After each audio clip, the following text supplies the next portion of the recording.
பூஞ்சோலை மாணவர்கள் அனைவருக்கும் வணக்கம். இன்னைக்கு 28 மார்ச் 29 மார்ச் 2 நாள் நியூஸ் பேப்பர் பார்க்க போகிறோம்.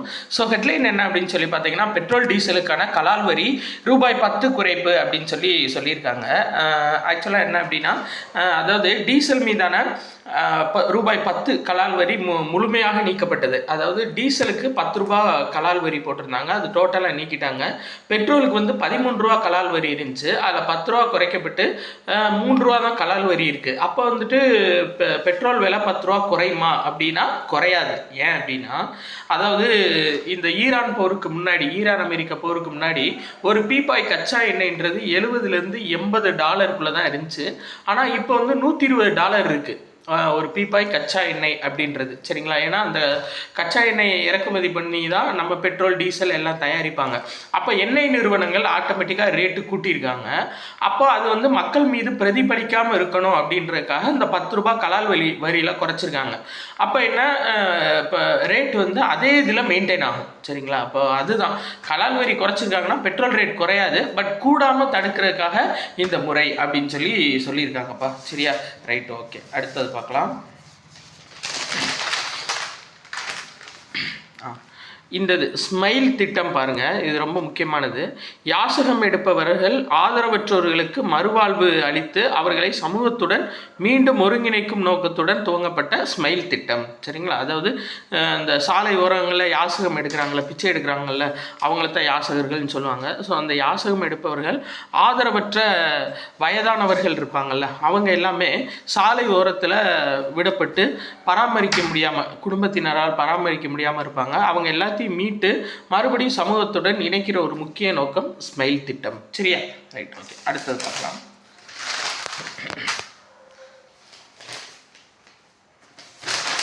இது ஃபுல்லாக எலெக்ஷன் சார்ந்த நியூஸ் தான். இது ஃபுல்லாகவே எலெக்ஷன் சார்ந்த நியூஸ் தான். இந்த ரொம்ப முக்கியம்ப்பா. என்ன அப்படின்னா, இந்த S-400 இராணுவ, அதாவது இந்த இடைமறிப்பு ஏவுகணை S-400, சரிங்களா? அது போக சுகோய் 30 போர் விமானம், இந்த ரெண்டுமே வாங்குறதுக்காக DAC, டிஃபென்ஸ் அக்வைசேஷன் கவுன்சில், நம்ம ஏற்கனவே பார்த்துருக்கோம்ல, இதான் ரொம்ப முக்கியம். இவங்க தான் என்ன பண்ணுவாங்க அப்படின்னா, இராணுவத்துக்கு எந்தெந்த தளவாடங்கள் கொள்முதல் பண்ணணும் அப்படின்றதுக்கு ஒப்புதல் அளிப்பாங்க. அந்த வகையில் S-400 வான் பாதுகாப்பு அமைப்புக்கும் சுகோய் 30 போர் விமானத்துக்கும் இப்போ பெர்மிஷன் கொடுத்துருக்காங்க. சரிங்களா? ரஷ்யாட்டேருந்து ரெண்டுமே வாங்க போகிறாங்க. இது SSC ஓரியன்டாக கேட்கலாம். இந்த சுகோய் 30 ப்ளஸ் S-400 இதெல்லாம் எந்த இதோட அமைப்பு, எந்த நாடு தயாரிக்கிறாங்கன்னு கேட்கலாம். இன்னும் நீங்கள் பாருங்களேன், இந்த F சீரீஸில் ஆரம்பிச்சிச்சு அப்படின்னாவே அது ஃபுல்லாக அமெரிக்காவுக்குரியது. F-15, F-35, F-20 இதெல்லாம் அமெரிக்காவோட போர் விமானங்கள். SU அப்படின்னு ஆரம்பிச்சிச்சுனாவே ரஷ்யா தான். சரிங்களா? சுகோய், Su-40 இந்த மாதிரி இருக்கும். அப்படின்னா அது ரஷ்யாவுக்குரிய தயாரிப்புகள். சரியாப்பா? இதை மட்டும் பேசிக்காக பார்த்துக்கோங்க. அடுத்தது இதில் எதுவும் இல்லை.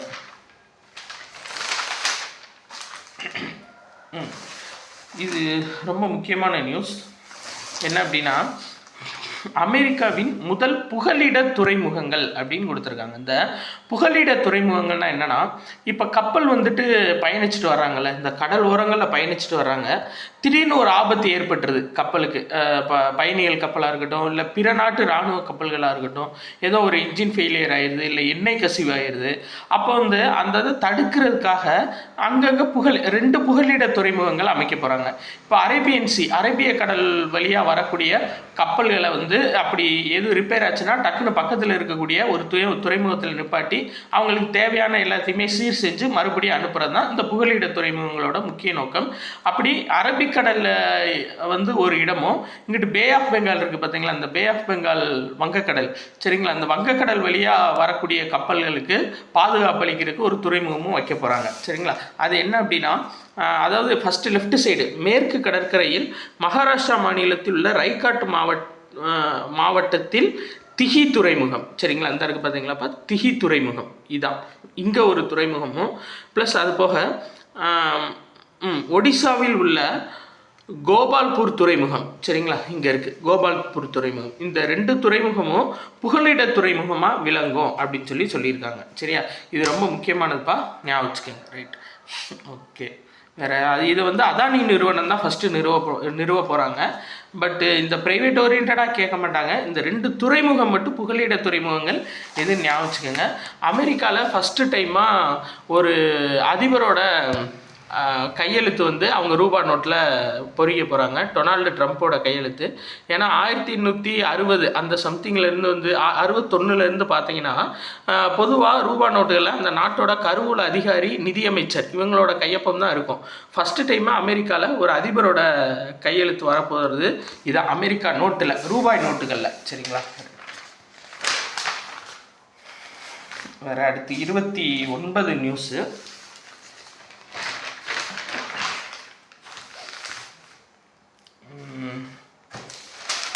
வேறு எதுவும் நியூஸ் இல்லைப்பா, இதில் உள்ளதான் நியூஸ் இருந்துச்சு.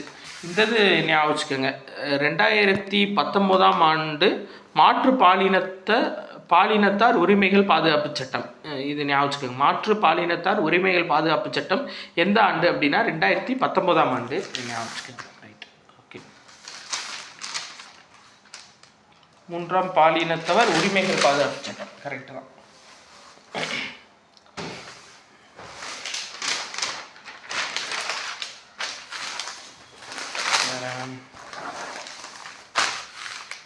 இதில் நியூஸ் அவ்வளோவா இல்லை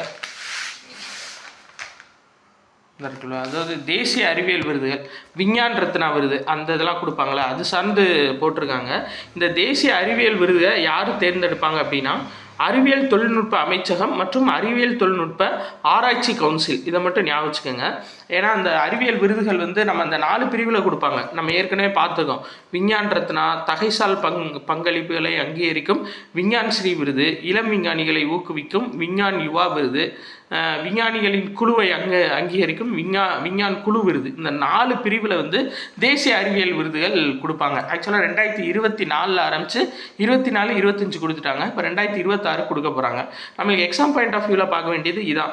யார் தலைமையில் யார் வந்து இதை செலக்ட் பண்ணுவாங்க அப்படின்னு சொல்லி பார்த்தீங்கன்னா மத்திய அறிவியல் தொழில்நுட்ப அமைச்சகமும் அறிவியல் மற்றும் தொழில்நுட்ப ஆராய்ச்சி கவுன்சில் CSIRம் சேர்ந்து தான் இதை ரெடி பண்ணுவாங்க. அடுத்து இந்தியாவில் மகப்பேறு இறப்பு வீதம் 80% குறைவு. அதாவது MMRன்னு சொல்லுவாங்கள்ல அந்த இது. சரியாப்பா, இங்கே பாருங்கள். அதாவது கர்ப்பம் மற்றும் மகப்பேறு பிரசவத்திற்கு பிந்தைய 42 நாள்களுக்கு பிறகு தாய் உயிரிழப்பது. சரிங்களா? அதாவது இப்போ பிரசவத்துக்கு அப்புறம் 42 நாளுக்கு அப்புறம் ஒரு தாய் உயிரிழந்தாங்க அப்படின்னா அதை வந்து மகப்பேறு இறப்பு அப்படின்னு சொல்லிட்டு கன்சிடர் பண்ணுவாங்க. சரிங்களா? அப்போது அதுபடி பார்த்தீங்க அப்படின்னா 1990 ஒரு நிமிஷம் ஆட்டோ ஃபோக்கஸ் ஆகுது. 1990 1 லட்சம் குழந்தை பிறப்புக்கு 508 அப்படின்ற இறப்பு வீதம் இருந்துச்சு, தாய்மார்களோட இறப்பு வீதம். 2023 கணக்கெடுப்புப்படி அது 116 குறைஞ்சிருக்கு. அப்போ 80% குறைஞ்சிருக்கு அப்படின்னு சொல்லியிருக்காங்க. சரியா? இது 2 ரொம்ப முக்கியமான இன்ஃபர்மேஷன், பார்த்துக்கோங்க. ஓகேவா? அடுத்து இதில் வந்துட்டு என்ன சொல்லியிருக்காங்க அப்படின்னா இந்த 2021-23 இந்த 2 வருஷத்துக்குள்ளே மகப்பேறு இறப்பு வீதம்ன்றது 88 குறைஞ்சிருக்கு. ஆக்சுவலாக மொத்தமாக கணக்கீடு பண்ணோம். அதாவது 1990 2023 கணக்கீடு பண்ணோம் அப்படின்னா 116ஆகவும் 2021-23 இந்த வருஷத்துக்குள்ளே கணக்கீடு பண்ணால் மகப்பேறு இறப்பு வீதம் 85 இருக்குது. அப்போ வந்து 80% மகப்பேறு இறப்பு வீதம் குறைஞ்சிருக்கு அப்படின்னு சொல்லியிருக்காங்க. சரிங்களா? 1 லட்சம் குழந்தைகளுக்கு கணக்கீடு செய்யும்போது. ஓகேப்பா. அடுத்து பிரதமரோட இ-டிரைவ் திட்டம் என்ன அப்படின்னா அதாவது இந்த மின்சார வாகனங்கள் இருக்குது பார்த்தீங்களா, அந்த மின்சார வாகனங்களுக்கான மானியம் கொடுக்கறது தான் இ-டிரைவ் திட்டம். அதுக்கான கால அவகாசம் 2026 ஜூலை 31 வரை பதிவு செய்யப்படும் அப்படின்னு கொடுத்துருக்காங்க. இருசக்கர மின் வாகனம் மற்றும் பதிவு செய்யப்படும் 3 சக்கர மின் வாகனங்களுக்கு ஊக்கத்தொகை வழங்குறது. சரிங்களா? 3 சக்கரம் 2 சக்கர மின் வாகனங்களுக்கு ஊக்கத்தொகை வழங்குறது தான் இந்த பிரதமரோட இ-டிரைவ் திட்டம். சரிங்களா? அடுத்து இது ரொம்ப முக்கியப்பா. பிரகார் 2000 அப்படின்றது முழுவதுமாக இந்தியாவிலேயே தயாரிக்கப்பட்ட இலகு ரக இயந்திர துப்பாக்கி. சரி, அதை ஞாபகம் வச்சுக்கோங்க. பிரகார் 2000. சரிங்களா? பிரகார் 2000 அப்படின்றது இலகு ரக இயந்திர துப்பாக்கிகள்.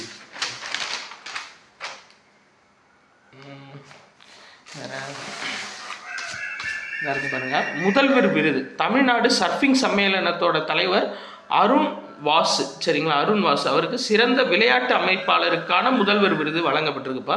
இது ரொம்ப முக்கியம், சரிங்களா. சிறந்த விளையாட்டு அமைப்பாளருக்கான முதல்வர் விருது யாருக்கு வழங்கப்பட்டிருக்கு அப்படின்னா தமிழ்நாடு சர்ஃபிங் சம்மேளனத்தோட தலைவர் அருண் வாசு, சரியா. ஆக்சுவலாக இந்த ஃபஸ்ட்டு டைம் இந்தியாவிலேயே ஃபஸ்ட்டு டைம் அதுவும் தமிழ்நாட்டில் மாமல்லபுரத்தில் சர்ஃபிங் போட்டி நடந்துச்சு. சர்ஃபிங் போட்டினா இந்த அலைகள் வரும்போது அதில் விளையாடுவாங்களா, அதான் சர்ஃபிங்.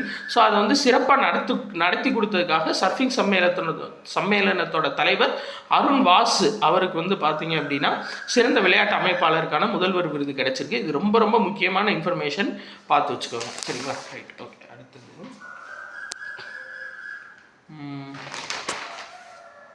வேறு அவ்வளோதான்ப்பா. ஸோ 2 நாள் நியூஸ் பேப்பர் வந்து கம்ப்ளீட் ஆயிடுச்சு. மறுபடியும் தங்க விலை கூட ஆரம்பிச்சிருச்சு. வேறு எதுவும் இல்லைப்பா, அவ்வளோதான். நன்றி.